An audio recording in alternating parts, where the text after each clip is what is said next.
안녕하세요. 감독영어입니다. 작년 11월까지는 열심히 블로그에 뭐 이것저것 많이 올렸는데 작년 11월 말부터 제가 이제 교재를 만드는 프로젝트를 새로 시작했어요. 그래서 도저히 짬이 안 나더라고요. 도저히 시간이 안 나서 12월 한 달은 이제 뭐 포스팅 하나도 못하고, 그리고 올해 이제 2016년 1월 달에 들어서도 도대체 언제 시간이 날까라고 고민을 해보니까 당분간은 시간이 안 날 것 같아요. 그래서 뭔가 이제 블로그를 살릴 방법을 찾아야 되는데, 그러다가 팟캐스트가 제일 낫겠다. 뭔가 이제 동영상이나 뭔가를 준비하면 굉장히 준비를 많이 해야 되니까 도저히 생산적인 측면에서는 이제 비효율적인 것 같고, 그래서 팟캐스트라는 형식으로 한번 해보자라고 생각이 들었습니다. 그래서 당분간 영어 공부에 대한 이런저런 얘기를 좀 해보려고 합니다. 많은 분들이 이제 영어 공부 하시죠. 그리고 고민을 많이 하시고, 저도 이제 고민을 많이 하고 있는데, 많은 분들이 공감할 만한 주제를 가지고 한 번씩 준비한 것도 없어요. 그냥 스크립트 이런 거 준비한 것도 없고, 그냥 주절주절 제 머릿속에 있는 얘기를 한번 쏟아보도록 하겠습니다. 그래서 타이핑을 네이버에서 이제 영어 교육의 문제점이라고 한번 쳐봤어요. 그래서 몇 가지, 솔직히 말씀드리면 2개밖에 안 봤습니다. 블로그 하나 하고, 그 다음에 어떤 뭐 개인 카페 이런 거에다 들어서 찾아봤는데 눈에 띄는 게 하나가 있더라고요. 그래서 실명을 누구 블로그인지 말씀드리긴 그렇고, 그 블로그에 있는 내용을 이제 맨 마지막에 있는 문장이에요. 어떻게 나와 있냐면, 영어가 필요 없는 사람에게까지 영어 교육을 강요하는 우리나라의 비생산적인 미치광이 문화는 빨리 사라져야 한다고 생각합니다. 그리고 그 위에 문장에 보면, 영어를 마치 그 사람의 능력을 시험하는 척도로 삼는 것은 절대 반대입니다 라고 이분이 써 놓으셨어요. 이걸 보면서 이렇게 슬슬 딴지가 걸고 싶어진 거죠. 예. 영어가 필요 없는 사람에게까지 영어 교육을 강요하는 우리나라의 비생산적인 미치광이 문화는 빨리 사라져야 한다. 네. 과연 이게 미치광이 같은 문화일까? 그런 생각이 들었어요.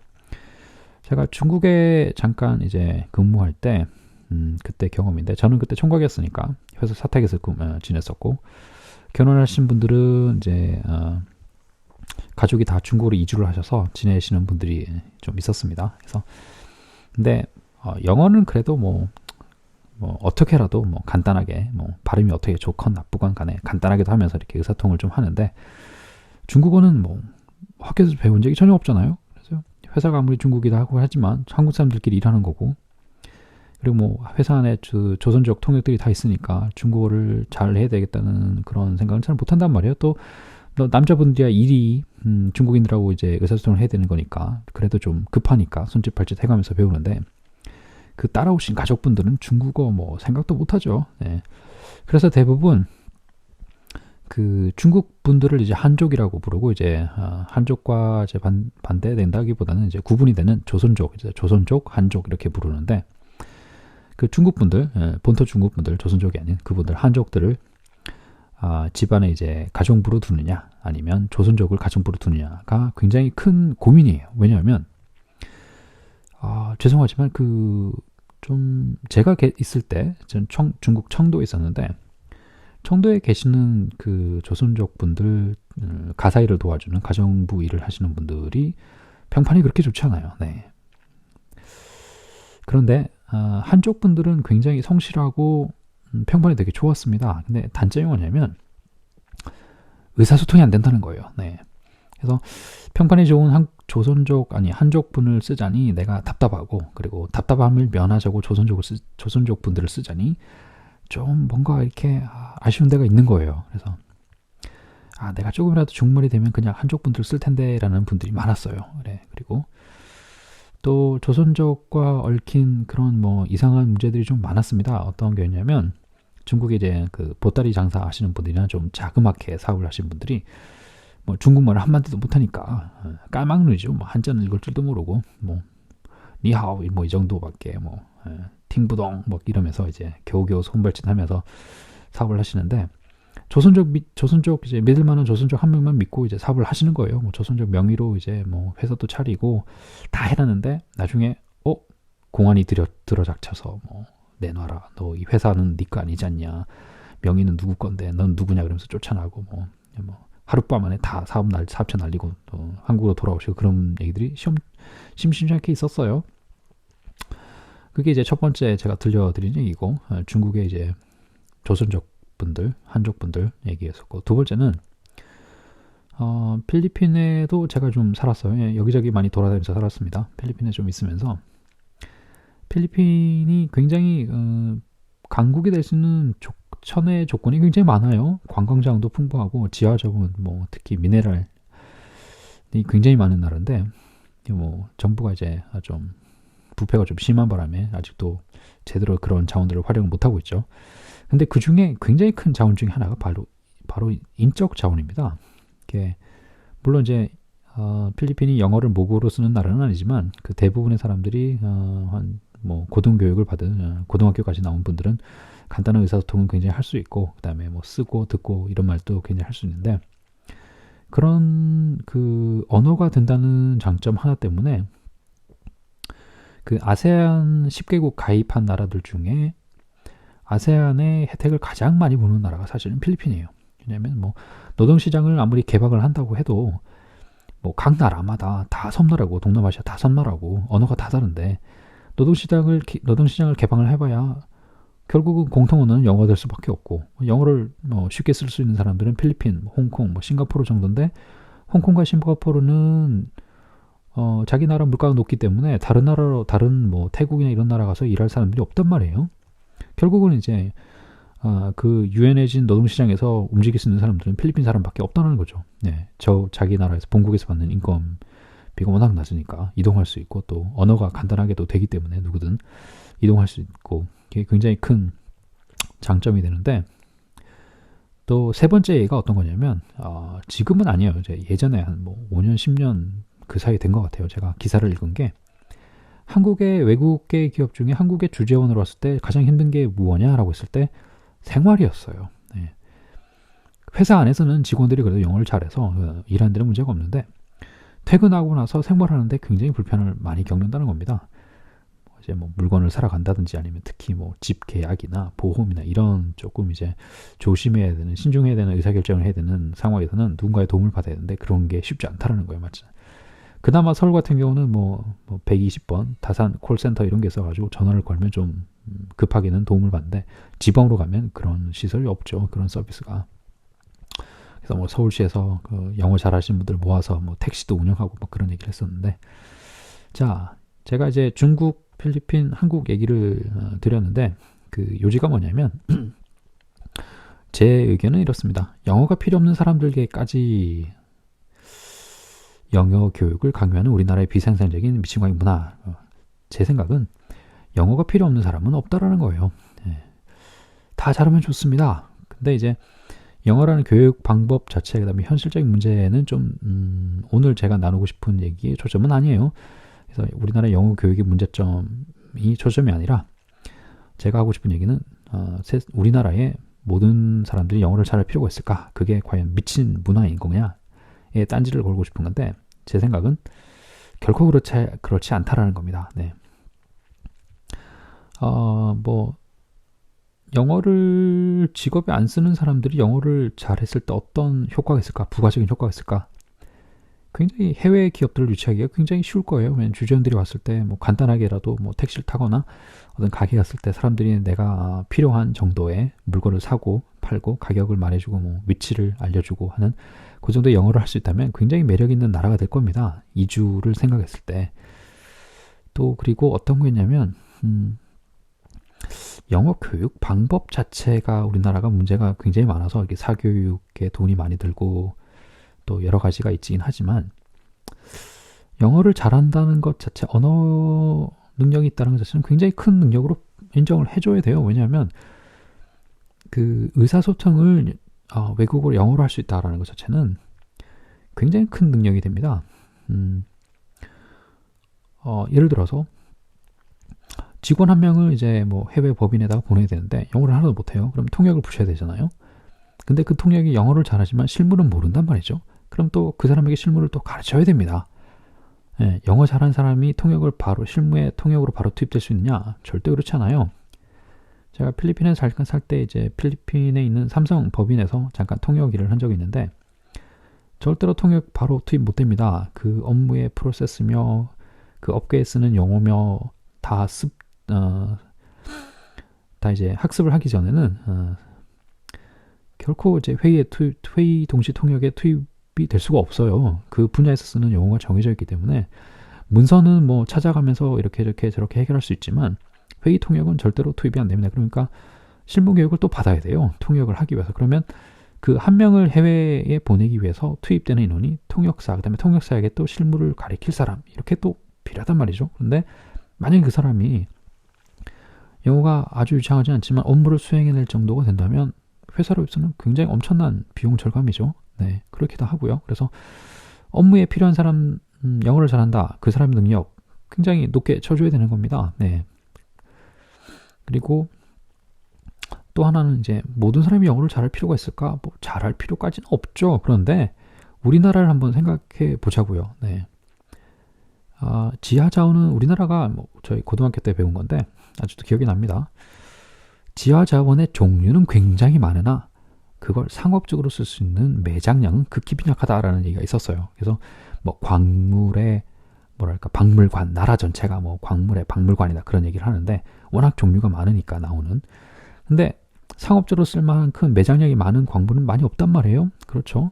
그 다음에 뭐 그나마 뭐 손바닥만한 땅덩어리 절반은 또 남북으로 갈라져 있죠. 또 북쪽은 뭐 러시아, 중국으로 이제 연결될 수 있는 육로로 연결될 수 있는 이 엄청난 지리적 장점을 갖고 있긴 하지만 정치적인 문제로 인해서 이제 쓰지 못하고 있죠. 그럼 남은 거는 결국은 사람밖에 없단 말이에요. 이게 조그만 나라에 사람은 이제 바글바글 하니까 결국 우리가 쓸 수 있는 자원은 인적 자원밖에 없습니다. 그래서 그 인적 자원을 어떻게 생산성을 높여가지고 잘 쓰느냐 이게 이제 관건인 거죠. 그게 이제 교육인 거고요. 그래서 물론 지금 현재 상태만 보면 영어 교육에 문제가 굉장히 많죠.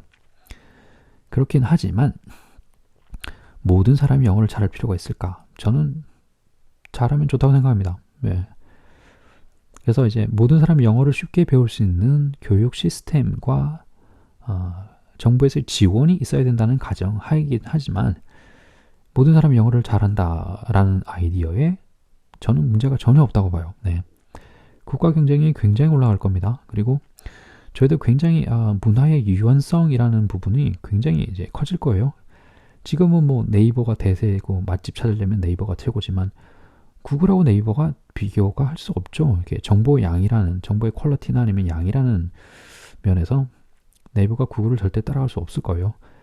그리고 제가 이제 개개인이 찾을 수 있는 정보의 양, 그 다음에 세상에 도대체 어떻게 돌아가고 있는지라는 시야를 넓히는 범위에서 영어라는 부분이 굉장히 큽니다. 그래서 그리고 또 하나 이제 마지막으로 말씀드리고 싶은 거는 언어를 공부할 때 이제 ESL 환경이냐, EFL 환경이냐라는 얘기를 합니다. ESL은 이제 English as Second Language라는 얘기고, EFL이라는 말은 English as Foreign Language, 외국어로서의 영어냐 아니면은 이제 제2외국어로서의 뭐 두 번째 언어로서의 영어냐 이런 얘기를 하는데 한국은 EFL 환경이에요. 다시 말씀드리면 학교를 벗어나면 영어를 쓰는 사람이 아무도 없다라는 겁니다. 그런데 ESL 환경으로 바뀐다면 만약에 뭐 택시기사 분도 그렇고 뭐 매점에 있는 편의점에 있는 일하시는 분도 간단하게는 뭐 이거 얼마예요 그랬을 때 뭐 그거 얼마입니다.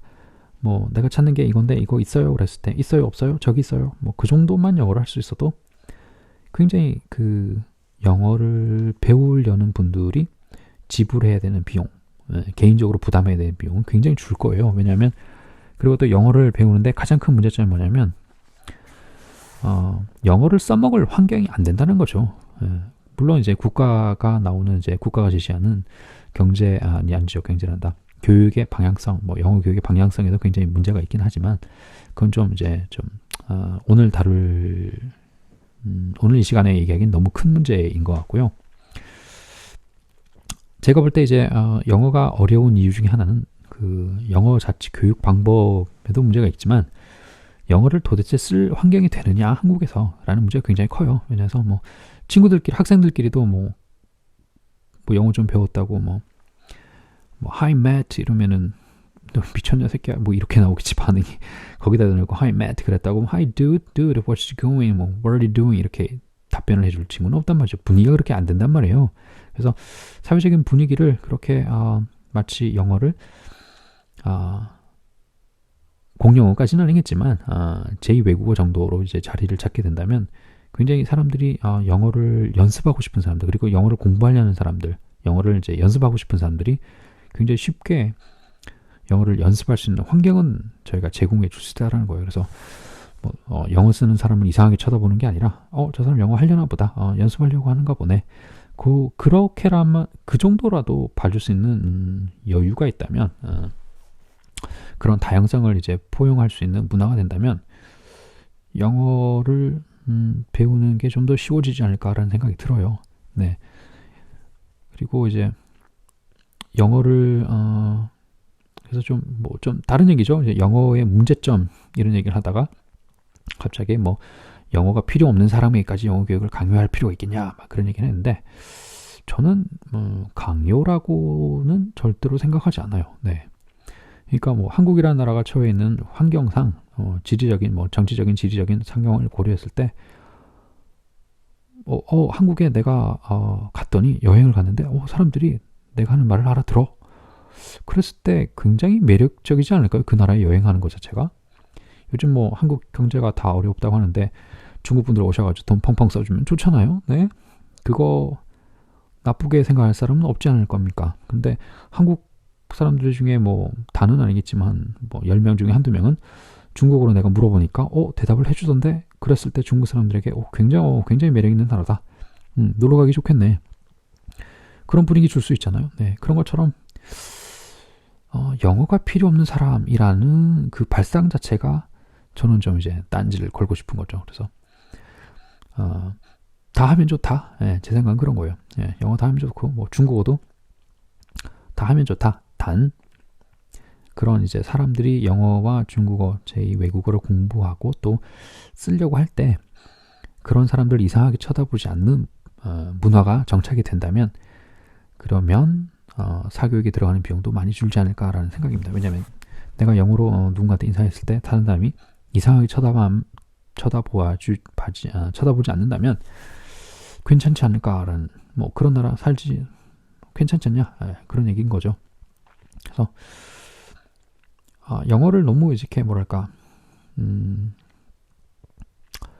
예를 들어서 야구가 국민 체육 운동으로, 사회 체육으로 자리를 잡았다. 그러면 그 안에서 뭔가가 나오기가 굉장히 훌륭한 야구 선수가 나오기가 굉장히 쉽지 않을까요? 네, 저는 똑같은 거라고 봅니다. 국민적으로 영어를 배우는 것 자체가 결코 이상한 문화이거나 미치광이라는 그런 말을 쓸 정도로 이상한 건 절대로 아니라는 거예요. 그리고 사실 일본에서는 정부 차원에서 온 국민이 영어를 잘하기를 독려했습니다. 그래서 제가 정확하게는 기억이 안 나는데, 일본 국민은 모든 일본 국민은 4가지를 할 줄 알아야 된다. 그래서 그 중에 영어가 있었어요. 운전, 영어, 그런 몇 가지 있었는데, 일본 같은 경우는 굉장히 국가 차원에서 많이 지원을 합니다. 영어 공부를 하기를. 그리고 또 일본이 이제 워낙 고령화가 되고 인구가 줄면서 필리핀이나 아니면은 다른 외국 국가에서, 아시아권 국가에서 이제 그런 이제 경제 능력이 있는, 경제 활동을 할 수 있는 사람들을 이제 많이 이제 유입을 시켜야 되고, 그런 사람들이 이제 본국에, 일본에 왔을 때 생활을 제대로 쉽게 정착할 수 있도록 국가에서도 도와줘야 되는데, 그 측면 중에 하나가 바로 일본 사람들이 영어를 잘한다라는 거예요. 네. 그런 것처럼 한국도 그런 유연성, 영어를 이렇게 잘하는 사람 못하는 사람 편 갈라가서 싸움의 도구나 아니면은 영어를 잘한다는 거 가지고 그 사람의 경제적인 배경 이런 것까지 이제 고려를 해서 금수저냐 흑수저냐 그런 논쟁을, 계급 논쟁을 하기 전에 유연성, 한국 사회가 가지는 유연성, 그리고 앞으로 한국이라는 나라가 살아남아야 되는 그런 방법 중에 하나는 결국 인적 자원의 생산성을 높이는 방법밖에 없다. 그 중에 하나가 언어라고 보는 거죠. 그런 식으로 본다면 오히려 더 적극적으로 나서야 되지 않을까, 그런 생각이 들어요. 네. 자, 오늘 한 18분, 20분을 목표로 이제 20분 동안 쉬지 않고 떠들어보자라는 목표로 이제 한번 해봤는데 거의 19번 지나가고 있네요. 목표는 거의 다 채운 것 같아요. 그래서 영어가 필요 없는 사람은 없다라는 게 제가 드리고 싶은 얘기고요. 모든 사람이 영어를 잘할 수 있는 환경이 만들어지면 좋지 않을까. 그리고 그런 환경이 만들어진다면 사교육에 들어가는 비용도 줄 수 있지 않을까라는 게 제 생각입니다. 그래서 뭐 외국으로 나가야만 영어를 쓸 수 있으니까 해외 연수 가야 되고, 뭐 초등학생들도 해외 연수 가서 뭐 몇백, 뭐 4주면 한 4,500만 원 쓸 거예요. 필리핀 가도 항공료까지 포함하면. 그런 엄청난 돈을 쓰느니 뭐 우리 옆집 아저씨도 영어로 하면 인사하면 인사 받아주시고, 편의점 아저씨도 영어로 하니까 영어 뭐 얼마예요? 물어보면 영어로 대답해줘. 그 정도 문화가 이상하지 않은 한국이 되면 어떨까, 그런 생각이었습니다. 네, 오늘 얘기 여기서 마치도록 할게요.